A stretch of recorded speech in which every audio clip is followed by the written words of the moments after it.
و این همه جنایت کرده رو نمیخوام، حالا رنگش هم عوض بشه، این همونه، چون باید پاسخگوی این همه جنایت بشن.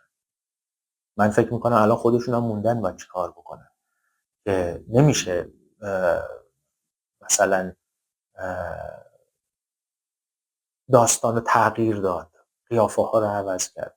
برای همین الان اومدن سیستم تلویزیونی رو تغییر دادن، سیستم رسانه‌ایشون رو تغییر دادن، تو اونجا اومدن یه سری چیزا رو آزادتر کردن.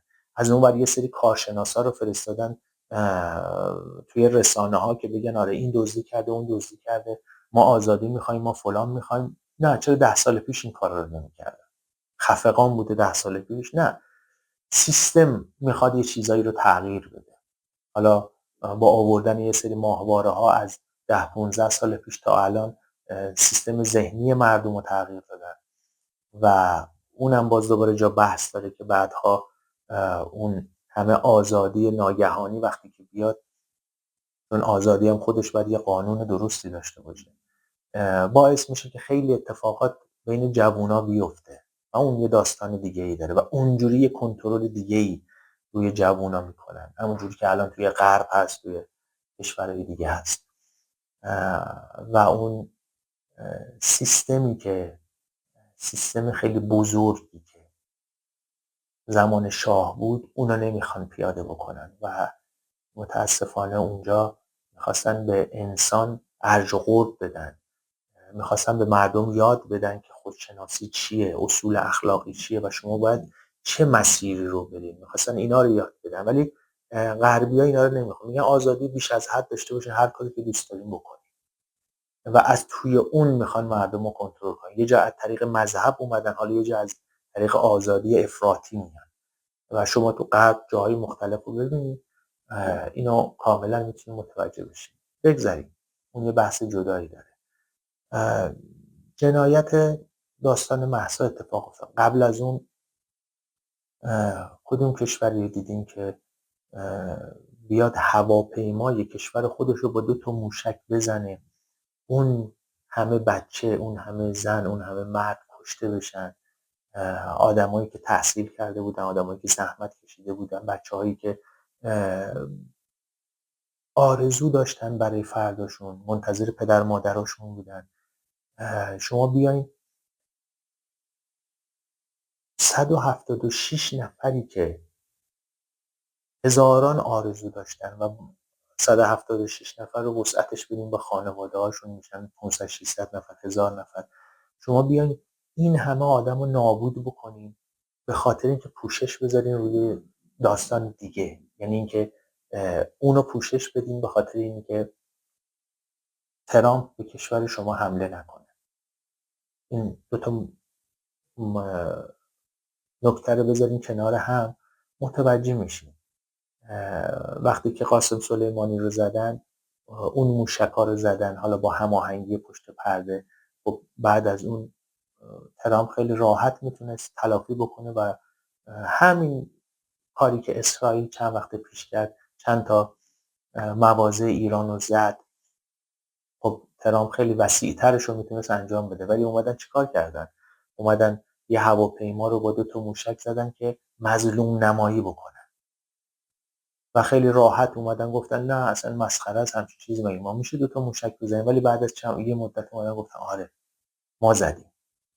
تا این حد آدمای خونخوارین. ولی خب بازم اینجا جای یه سوال میمونه، کی از اینا حمایت میکنه که این همه جنایت بکنن ولی هنوز به بقاشون ادامه بدن؟ حالا ما بیایم صبح تا شب به اینا فوش بدیم، اینا فلانن، اینا بمانن، اینا بیسارن؟ نه، اینا دارن سیستماتیک یه سری چیزا رو عوض میکنن با حمایت غرب، با حمایت اونا و یه سری آدمایی که خیلی جنایت انجام داده بودن، اون آدما دارن یواش یواش ناپدید میشن. مسخره ترینشون هم رئیس جمهوری بود که هلیکوپترش رو زدن، اصلا نه سرت پیاز بود، نه ته پیاز بود، نه کاری بود، نه اصلا مهره مهمی بود، بیشتر یه جوک بود برای مردم. حالا جنایت هایی که گذشته انجام داده بمانن. خب این سری آدما رو میان مخفی میکنن، میان محوشون میکنن و میگن آقا اینا مردن، این سکته کرده، اون مریض شده، اونو ترور کردن، مثل چند وقت پیش دو تا آخوند رو، چه دلیلی داره که مثلا همچین اتفاقاتی بیفته؟ چرا این اتفاقات الان داره فشرده میفته؟ 10 سال پیش مثلا همچین اتفاقاتی نمیفته، همه چی سیستماتیک درست بود. الان داره فشرده این اتفاقات میفته. با اومدن ترامپ داره خیلی چیزا تغییر میکنه. خب یا باید یه عده رو ساکتشون کرد، یا باید یه عده رو مخفیشون کرد به خاطر کارایی که کردن. حالا 2 روز دیگه حتما خامنه‌ای بر اثر یه بیماری لابد میمیره، یا اینکه کشته میشه، یا اینکه فلان میشه، ولی اینا قابل باور برای من نوعی نیست که این آدما با این همه وسعت اطلاعاتی که دارن، با این همه تکنولوژی که الان هست، به آب خوردن کشته بشن. نه، من میخوام یه خورده تخیلی فکر کنم، مثل فیلم‌های تخیلی. حس میکنم یه سری آدما تو این کشورهایی که حالا جنایتکارن و جنایت وسعت میدن با حمایت اونایی که مدعی دموکراسی هستن، اینا وقتی به یه نقطه‌ای میرسن که دیگه میبینن سیستم اونور عوض شده، حالا باید بیان یه سری آدما رو حذف کنن. حالا یا واقعا حذف فیزیکی میکنن، یا بعضیشون که خنده دارن به هر حال مثل داستان زندان رفتنشونه، میبرن تو زندان و در پشتی میارن. خب اینا رو هم میتونن با یه هویت دیگه، با یه ظاهر دیگه، یه جای دیگه، توی یه مکان دیگه بذارن برای خودشون زندگی بکنن تا آخر عمرشون.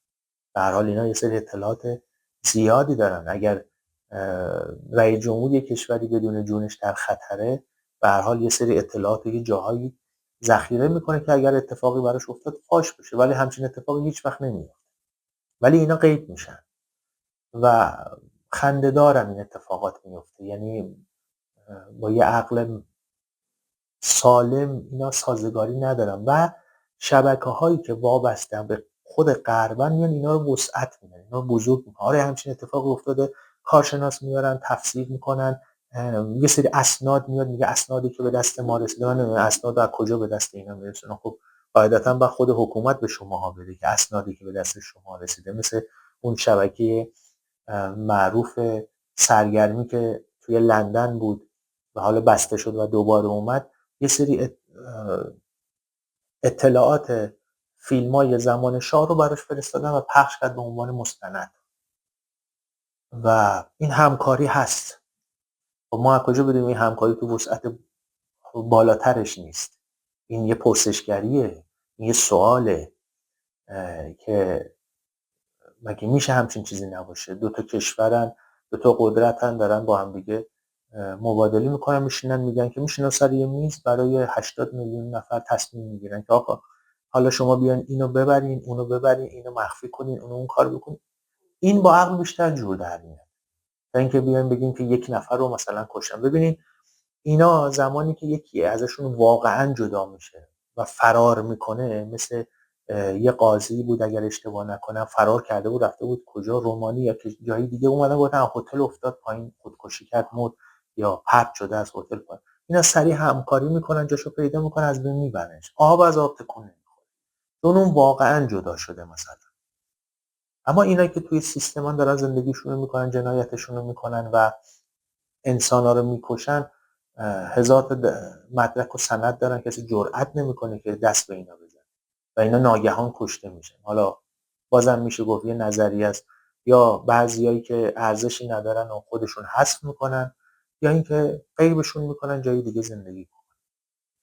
و این همه جنایت دهه 60، دهه 70، دهه 80، دهه 90، 1400، همه این جنایت ها اتفاق افتاد. این همه انسان کشته شدن، خیلی هاشون نماد شدن مثل ندا و سلطان، مهسا امینی و خیلی های دیگه. اینا نماد شدن برای اینکه ما یادمون نره که یه زمانی که اگر این سیستم خواست پوست اندازی بکنه و سیستم جدیدی بیاد، ما دیگه گول بازی حجاب رو نخوریم، بازی که میلیون ها دلار خرج شد از آمریکا تا اروپا تا جاهای دیگه. ولی حرف من به عنوان یه ایرانی یا به عنوان یه آدم عادی اینه که دنبال اینیم که همون جوری که غربی‌ها ما رو نابود کردن و بعد ما مردم رو به عنوان پناهنده پذیرفتن، به عنوان مهاجر پذیرفتن و یه سری امکانات به ما دادن، ما تو کشور خودمون اینا رو داشته باشیم و از این امکانات استفاده بکنیم و داشتیم هم می‌کردیم. شما چرا زمانی که اون پدر معنوی ایران بود، اون شاه بود، اون عظمت بود، اون همه تغییر بود، اون همه زیبایی بود، اون همه ساخت و ساز بود، اون همه حقوق برای زنان بود، اون همه برابری بود، چرا اونو نابود کردیم که الان بخوایم دوباره از نو یه چیز دیگه‌ای بسازیم که هیچ وقت مثل اون تکرار نمیشه. هیچ وقت هم نمیتونیم آدمی مثل اون بیاریم.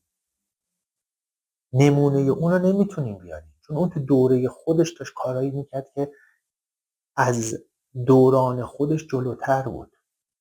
ولی شما به خاطر منفعتی که تو همون عراق و افغانستان داشتین، به خاطر همون منفعتی که توی سوریه دارین که میشه نفت، به خاطر همون منفعت این همه آدمو کشتین، این همه جنایت حالا وابسته‌های شما انجام دادن به اسم اونا، ولی خب پشت پرده شما حمایت کردین. و بازم الان جای سوال میمونه برای من، این همه جنایت که انجام شده چرا هنوز پای میز مذاکره هستیم؟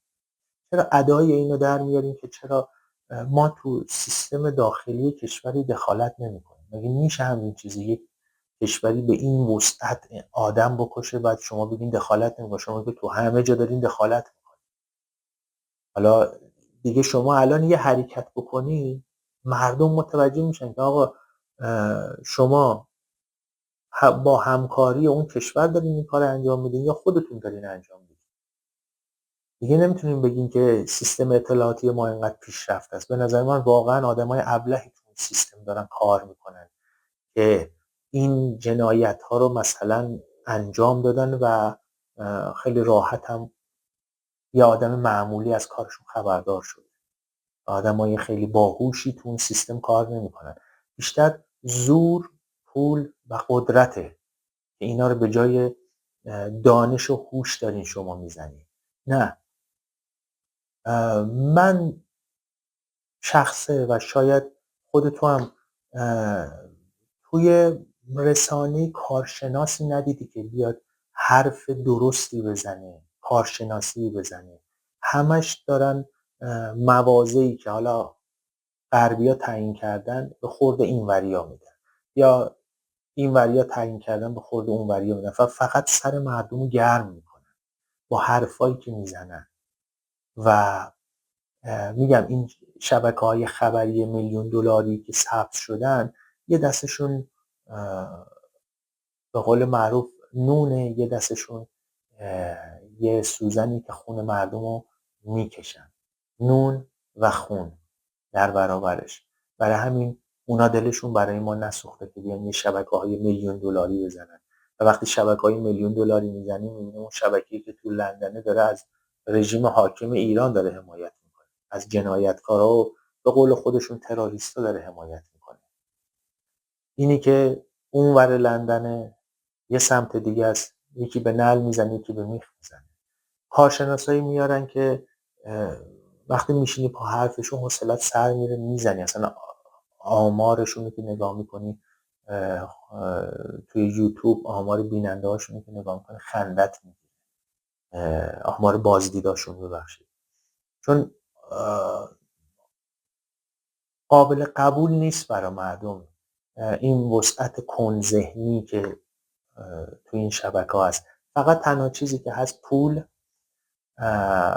زرق و برق برای این شبکه هاست و اینجوری بتونن آدم ها رو بخرن و بتونن از آدما استفاده کنن با اون ترفندایی که حالا توی رسانه هست میزنن. ولی در کل عموم مردم به دنبال تغییر توی نظام کنونی نیستن، به دنبال حمایت قاطع از غربیا نیستن، چون غربیا حامی اینا هستن. شاید الان ترامپ اومده داستان فرق بکنه چون اون قاطعه و اصول خودشو داره و مردم هم دوستش دارن. تنها رئیس جمهوریه که توی کل دنیا اکثریت مردم دوستش دارن چون قاطع و برای همین بهش میگفتن این دیوونه است. و توی سیستم خود آمریکا هنرپیشه‌ها می اومدن بر علیهش اون انتخابات 2020 اتفاق افتاد. حالا